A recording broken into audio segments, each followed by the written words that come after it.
Now, Tolman and class of intervening variables. वैसे हम लोगों ने जब रिसर्च में पढ़ा तो बताया कि इंटरवीनिंग वेरिएबल रिसर्च में बहुत इंपॉर्टेंट वेरिएबल नहीं है। खैर, उसकी चर्चा अलग, लेकिन यहाँ इंटरवीनिंग वेरिएबल को बहुत इंपॉर्टेंट बना दिया टॉलमैन ने। So Tolman as a field theorist is much influenced by Kurt Lewin, क्योंकि बहुत सारी फील्ड का जो कंसेप्ट है तो प्रोपाउंडर थे तो प्रभावित होना स्वाभाविक है।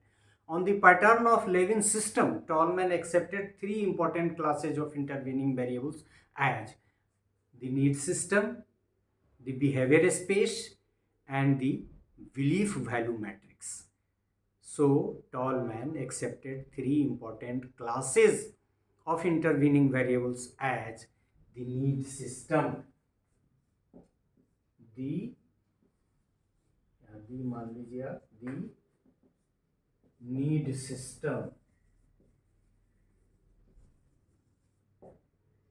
second the behavior space,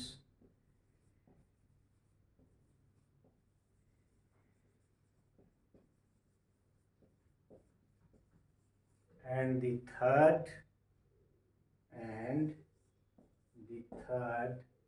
the belief value matrix, the belief value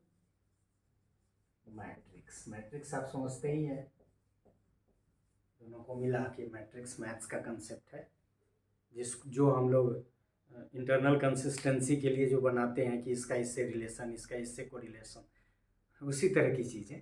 so the belief value matrix, the need system, this system is closely related to drive notion. Drive जानते हैं, खाना, भूख, प्यास, एक्सेट्रा एक्सेट्रा ड्राइव है। तो this system is closely related to drive notion that is physiological and psychological. मतलब एक तरह से ये जो नीड सिस्टम है ये किसकी बात कर रहा है? ड्राइव की बात कर रहा है, और उसमें फिजियोलॉजिकल और साइकोलॉजिकल दोनों ड्राइव्स की बात कर रहा है। This stand of Tolman is similar to Levin. Tolman, however, differs from Levin as he does not emphasize anything like Kaji needs. Kaji needs को Tolman, however, differs. Kaji needs को promote नहीं कर रहा है, नीड की बात सिर्फ कर रहा है।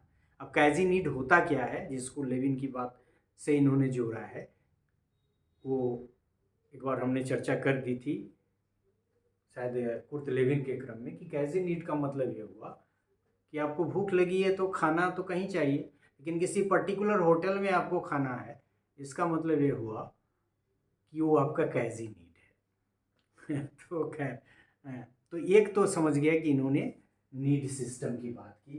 द नीड सिस्टम में ड्राइव इज फिजियोलॉजिकल ड्राइव और साइकोलॉजिकल ड्राइव, जो आपको या तो आप ही कहिए रिइंफोर्स करता है, यदि पुराना कंसेप्ट लीजिए तो, और नहीं तो कहिए कि उत्प्रेरित करता है आपको किसी चीज़ को एक्ट करने के लिए। दूसरा है behaviour space.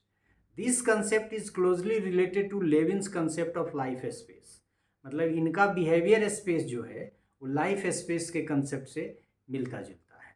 Tall man has said that behaviour space is the space in which locomotion आपको याद होगा कि लोकोमोशन का मतलब है कि जो लेविन के केस में डिफरेंट लाइफ रीजन्स जो हैं, एक लाइफ रीजन से व्यक्ति जब दूसरे लाइफ रीजन में जाता है तो ये जो कम्युनिकेशन है, तो उसी में कम्युनिकेशन और लोकोमोशन का कंसेप्ट आया था। मतलब एक तरह मोटे तौर पे गतिशीलता आप कह सकते हैं। So Tolman has said that behaviour space is the space in which locomotion, that is the person's movement takes place. मतलब एक जगह से दूसरी जगह, इन्होंने एक कंसेप्ट दे दिया, लोकोमोशन तो लिया ही, लेकिन वो लाइफ स्पेस न कह के बिहेवियर स्पेस कहा। Any object in the behaviour space might attract और repel the person. Behaviour space में कोई भी व्यक्ति या तो उसकी तरफ अट्रैक्ट हो सकता है, रिपेल हो सकता है। लाइफ स्पेस के बारे में भी ऐसा ही था। तीसरा था जो कंसेप्ट इन्होंने क्लास ऑफ इंटरवेनिंग वेरिएबल्स में दिया है वो है the belief value system. This is like a kind of inferred state of motivation or some preferences for attaining some positive goals. तो वहाँ पॉजिटिव गोल था, पॉजिटिव कुर्टलेविन में, और यहाँ एक है कि इन्फर्ड स्टेट ऑफ मोटिवेशन और some preferences for attending some positive goals. मतलब इस गोल की तरफ जाना है, उधर नहीं जाना है. तो ये इसी को नाम दे दिया belief value matrix. It is also about the tendency for being repelled from some negative goals. Negative goals की तरफ से रिपेल होने की जो प्रवृत्ति है उसको भी यहाँ कंसीडर किया और ये वैल्यू बिलीफ वैल्यू मैट्रिक्स में इसको डाला. This is much like Lewin's belief that object have positive और निगेटिव वैलेंसेस. मतलब इनका जो द बिलीफ वैल्यू मैट्रिक्स है वो सिमिलर है लेविन्स के निगेटिव एंड पॉजिटिव वैलेंसेस के.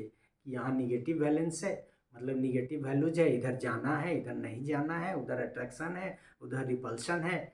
इसी तरह के कंसेप्ट से इन्होंने दी बिलीफ वैल्यू मैट्रिक्स का कंसेप्ट दिया.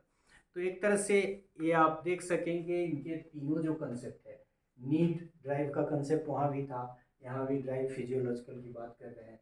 ये बिहेवियरल स्पेस का जो कंसेप्ट है वहाँ लाइफ स्पेस का कंसेप्ट था. लाइफ स्पेस में भी लोकोमोशन का कंसेप्ट था, ये बिहेवियर स्पेस में भी लोकोमोशन की बात कर रहे हैं. यहाँ भी निगेटिव बैलेंस पॉजिटिव बैलेंस का कंसेप्ट था, यहाँ भी वैल्यू सिस्टम की बात कर रहे हैं, वैल्यू मैट्रिक्स की बात कर रहे हैं. तो दोनों का कंपैरिजन करें तो कहने का तरीका अलग होते हुए भी बहुत सारी सिमिलरिटी इनमें मिल जाती है.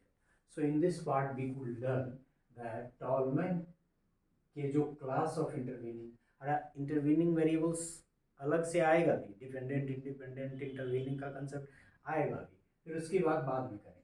तो यहाँ तीन, the need system, the behaviour space, the belief value matrix के टर्म में बहुत सारी बातें कुर्टलेविन की जो थी उसी को दूसरे तरह से टॉलमैन ने भी कहा है. So thank you for this part. Thank you very much.